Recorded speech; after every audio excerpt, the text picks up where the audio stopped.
Hi all, അസ്സാം വലൈക്കും. Welcome back to റിഫ്യൂസ് കുക്കിംഗ് ചാനൽ. എല്ലാവർക്കും സുഖമാണല്ലോ ഫ്രണ്ട്സ്. ഇന്ന് ഞാൻ വന്നിരിക്കുന്നത് ഉന്നക്കായുടെ റെസിപ്പിയുമായിട്ടാണ് കേട്ടോ. വളരെ ടേസ്റ്റി ആയിട്ടും ഉണ്ടാക്കാനാണെങ്കിലും എളുപ്പത്തിലുമാണ് കേട്ടോ ഇത് ഞാൻ തയ്യാറാക്കിയിട്ടുള്ളത്.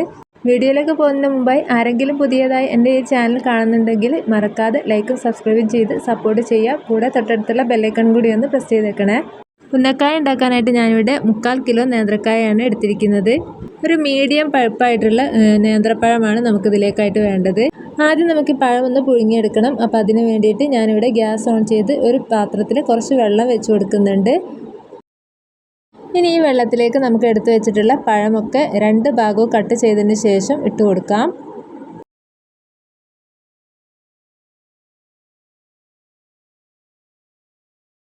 അപ്പോൾ എല്ലാ പഴവും ഞാനിതാ ഇതുപോലെ ഇട്ട് കൊടുത്തിട്ടുണ്ട്. ഇനി ഇതൊന്ന് വേവായി വരട്ടെ. ആ സമയം കൊണ്ടിട്ട് നമുക്കിതിലേക്കുള്ള ഫില്ലിങ്സ് റെഡിയാക്കി എടുക്കാം. അപ്പോൾ അതിനായിട്ട് ഞാനിവിടെ ഒരു പാൻ വെച്ച് കൊടുക്കുന്നുണ്ട്. ഇത് നല്ലപോലെ ഒന്ന് ചൂടായി വരട്ടെ. പാത്രം നല്ലപോലെ ചൂടായി വന്നിട്ടുണ്ട്. ഇതിലേക്ക് ഞാനിത് ഒരു സ്പൂൺ നല്ല നെയ്യാണ് ചേർത്ത് കൊടുക്കുന്നത്. മിൽമ നെയ്യാണ് കേട്ടോ. ഇനി ഇതിലേക്ക് ഞാൻ 1.5 സ്പൂൺ അളവിൽ കുറച്ച് ഓയിൽ കൂടെ ചേർത്ത് കൊടുക്കുന്നുണ്ട്. ഈ ഓയിലിന് പകരം നെയ്യാണ് വേണ്ടത് എന്നുള്ളവർക്ക് അങ്ങനെ ചേർത്ത് കൊടുത്താലും മതി കേട്ടോ. ഇനി എണ്ണ ഒന്ന് നല്ലപോലെ ചൂടായി വരട്ടെ.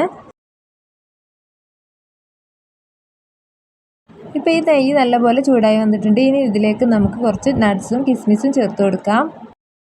ഇനി ഇതൊരു ബ്രൗൺ നിറമാവുന്നത് വരെ നമുക്കിതൊന്ന് ഇളക്കി കൊടുക്കാം.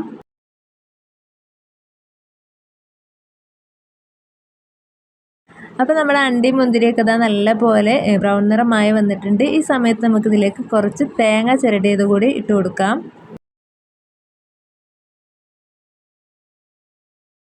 ഇനി ഈ തേങ്ങ ഒന്ന് നല്ലപോലെ നെയ്യിലിട്ട് മൂപ്പിച്ചെടുക്കാം.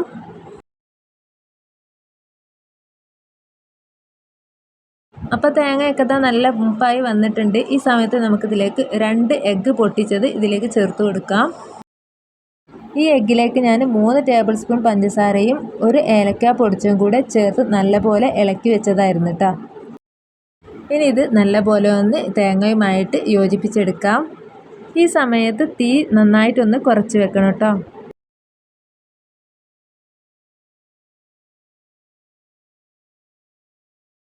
അപ്പോൾ കോഴിമുട്ടയും തേങ്ങയൊക്കെ ഇതാ നല്ലപോലെ തിക്കായി വന്നിട്ടുണ്ട് കേട്ടോ. ഈ ഒരു കൺസിസ്റ്റൻസിയിൽ നമുക്ക് തീ ഓഫാക്കി വെക്കാവുന്നതാണ്.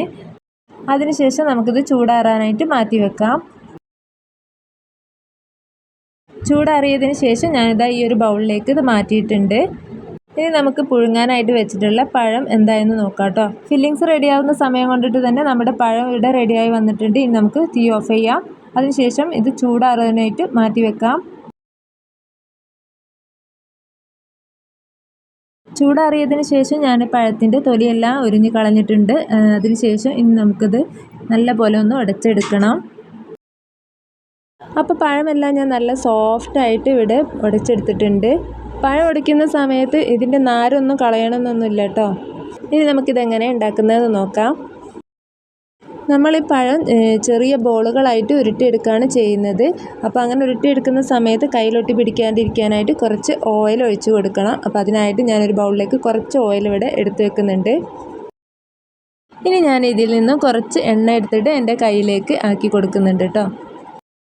ശേഷം നമുക്ക് അടച്ചു വെച്ചിട്ടുള്ള പഴത്തിൽ നിന്നും കുറച്ചെടുത്തിട്ട് ബോൾ രൂപത്തിലാക്കി എടുക്കാം.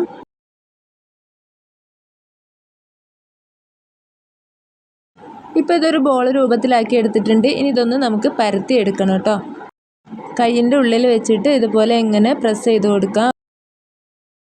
ഇനി ഇതിലേക്ക് മുട്ടയുടെ ഫില്ലിങ് വെച്ച് കൊടുക്കാം. ഒരുപാട് അങ്ങനെ കുത്തി നിറച്ച് വെച്ച് കൊടുക്കരുത് കേട്ടോ. ഇനി ഇതിൻ്റെ 2 ഭാഗവും കൂടെ കൂട്ടി യോജിപ്പിച്ചെടുക്കണം. ഈ ഒരു രീതിയിൽ ഇങ്ങനെ ഓരോ ഭാഗവും പ്രസ് ചെയ്ത് യോജിപ്പിച്ചെടുക്കാം.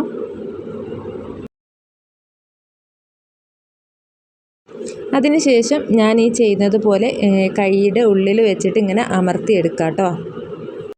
ശേഷം 2 കൈ ഉപയോഗിച്ചിട്ട് അതിൻ്റെ ഷേപ്പിൽ ഉന്നക്കായുടെ ഷേപ്പാക്കി എടുക്കാം. ഇപ്പോൾ കണ്ടില്ലേ, ഉന്നക്കായുടെ ഷേപ്പ് നല്ല പെർഫെക്റ്റ് ആയിട്ട് കിട്ടിയിട്ടുണ്ട്. ഈ ഒരു സൈസിലാണ് കേട്ടോ ഉന്നക്കായ ഉരുട്ടിയെടുക്കേണ്ടത്. അപ്പോൾ ബാക്കിയുള്ള മാവ് കൊണ്ടിട്ട് നമുക്ക് ഉന്നക്കായ ഇതുപോലെ ഉരുട്ടിയെടുക്കാം. അപ്പോൾ ബാക്കിയുള്ള പഴം കൊണ്ടിട്ട് ഉന്നക്കായ ഞാനിതാ ഇതുപോലെ ഉരുട്ടിയെടുത്തിട്ടുണ്ട്.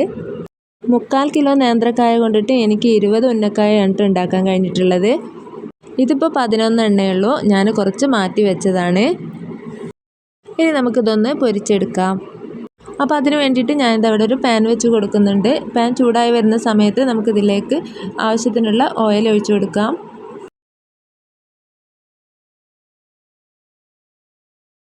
എണ്ണ നല്ലപോലെ ചൂടായി വരുന്ന സമയത്ത് നമുക്ക് ഉണ്ടാക്കി വെച്ചിട്ടുള്ള ഉന്നക്കായ ഓരോന്നായിട്ട് ഇതിലേക്ക് ഇട്ട് കൊടുക്കാം.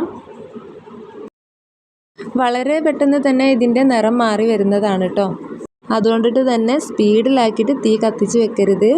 ഇതിൻ്റെ പുറം ഭാഗം മാത്രം ഒന്ന് കളറ് മാറിയാൽ മതി കേട്ടോ. ഉള്ളിലുള്ളതൊക്കെ നമ്മൾ വേവിച്ച് വെച്ചതാണല്ലോ. ഉന്നക്കായയുടെ നിറമൊക്കെ ഇതാ മാറി വരുന്നുണ്ട്. ഇനി ഇതൊന്ന് തിരിച്ച് മറിച്ചൊക്കെ ഇട്ട് കൊടുക്കാം.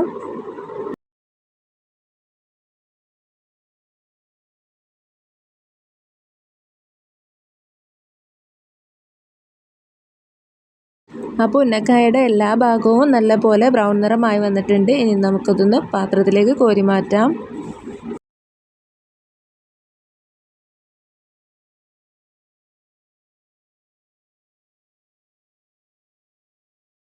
ബാക്കിയുള്ള ഉന്നക്കായയും നമുക്കിതുപോലെ തന്നെ പൊരിച്ചെടുക്കാം.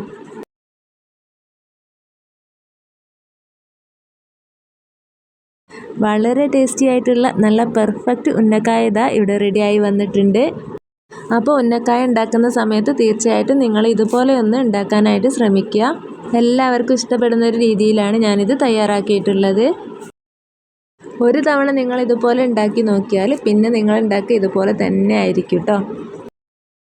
അപ്പോൾ എൻ്റെ ഇന്നത്തെ വീഡിയോ ഇത്രയേ ഉള്ളൂ കേട്ടോ. എൻ്റെ ഇന്നത്തെ വീഡിയോ എല്ലാവർക്കും ഇഷ്ടമായിട്ടുണ്ടാവുമെന്ന് വിചാരിക്കുന്നു. ഇഷ്ടപ്പെട്ടാൽ ലൈക്കും സബ്സ്ക്രൈബും ചെയ്യുക. മറക്കാതെ ബെല്ലൈക്കണും കൂടി ഒന്ന് പ്രസ് ചെയ്യുക. പുതിയൊരു വീഡിയോയുമായി വരുന്നത് വരേക്കും എല്ലാവർക്കും ബായ്.